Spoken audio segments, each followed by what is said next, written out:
Situation फर्क है। मैं उसमें थोड़ा सा बता दूं क्योंकि आज दूसरी चीज पे मेरा ध्यान जी मैं 2-3 मिनट में खत्म करना है। 2 बंदे हैं नून में, एक का नाम है शहबाज साहब और एक का नाम है नवाज साहब। दोनों का मैं बयानिया आपके सामने रख देता हूं। शहबाज साहब कहते हैं कि जो करना है वो करते जाओ, जो करना है वो करते जाओ, फौज को मातहत बनाने के बजाय साथ चलो।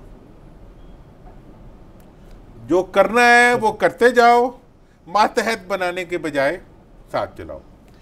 मियां साहब कहते हैं जो करना है वो तो मैं करूंगा, जो करना है वो तो मैं करूंगा, फौज को भी करना पड़ेगा जो मैं चाहूंगा। इतना ही नहीं बल्कि इदारा जाती आजादी में उनकी उतनी करूंगा जितनी पुलिस और ब्यूरोक्रेसी की। ये 2 नैरेटिव्स हैं, गुड कॉप बैड कॉप वाले, गुड कॉप बैड कॉप वाले, लेकिन उनकी जो बैकड्रॉप है वो दोनों का एक ही है कि जो करना है वो हम करते रहेंगे।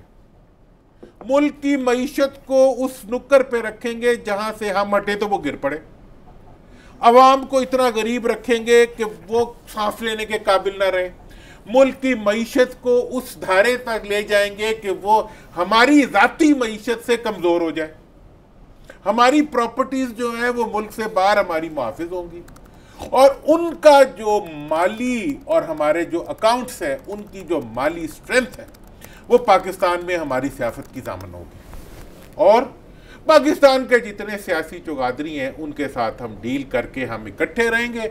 हम नेशनलिस्टों को भी, हम मुल्क दोस्तों को भी, हम मुल्क के आगे पीछे जो है हम सबको अपने साथ चलाएंगे और जमहूरियत के नाम पे चलाएंगे, क्योंकि जमहूरियत एक मुरवजा तौर पे एक कामयाब नाम है, एक इंटरनेशनली एक्नॉलेज्ड नाम। देखिए वो तो बदनीयत है, उस पर ये उनका हो गया नैरेटिव जी।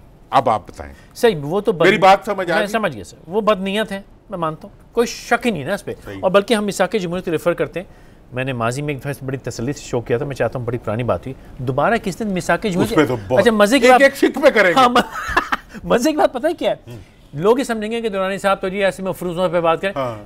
मिसाक जमहूरियत में इन नालायकों ने एक्चुअली ये लिखा है, ये चीजें लिखी हुई हैं, एक शिक के ऊपर करें। अगर आप पढ़ें तो आपको हंसी आती है, हाफिज हूं, मतलब हंसी आती है पढ़ के कि ये एक्चुअली इन्होंने लिखा है, मतलब शर्मिंदा भी नहीं उसको। लेकिन उसमें एक और बात भी, उससे ये भी साबित होता है कि इन्हें तारीख का इल्म नहीं है, वो इनकी अपनी नादानी है, अकल की भी कमी है कि ये चीजें लिखने की नहीं होती। देखिए जब आप अपनी एनर्जीज को गलत काम में एक्सप्लॉयटेशन में लगा देते हैं तो क्रिएशन निकल जाती है। क्रिएशन एक खुदाई अता होती है।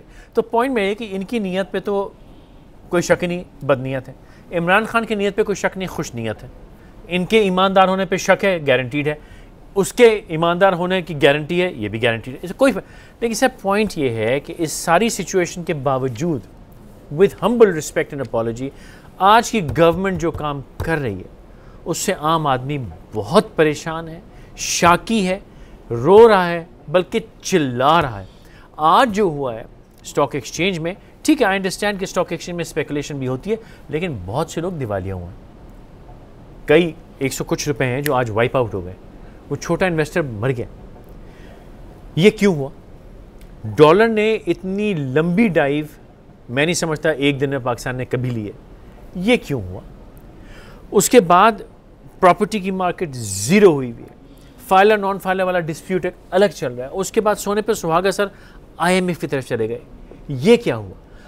वो कहते कहते और मजाक बना हुआ है। इमरान खान साहब ने कहा था मैं खुदकुशी कर लूँगा लेकिन पैसे मांगने को। पहली उनकी तकरीर में था कि मुझे शर्म आएगी अगर मैं पैसे मांगने किसी के पास जाऊँ। ये क्या क्या? और अगर यही करना था तो भाई डे 1 पे करते, कम से कम हाथ जोड़ के तो ना जाना पड़ता, उनका मजाक करके बदतमीज़ी करके कि तुम्हारे पास नहीं आएंगे, जाना वहीं पड़ गया। तो मुझे ये लग रहा है कि वो विजन, वो अंडरस्टैंडिंग, वो कैपेबिलिटी कम है। या मैं ब्रेक के तक जाना है, वक्फा ले लूँ, फिर उसके बाद मैं चाहूँगा आप इन तमाम सवालों को तसल्ली से जवाब दें। या जो आपने पहले कहा कि ये वो लोग वहाँ मौजूद हैं जो वो गेम खेल रहे हैं कि हुकूमत स्टेबलाइज ना हो सके। इन तमाम सवालों के जवाब से दुरानी साहब से इब्तिदा करेंगे। एक छोटा सा वक्फा ले लीजिए।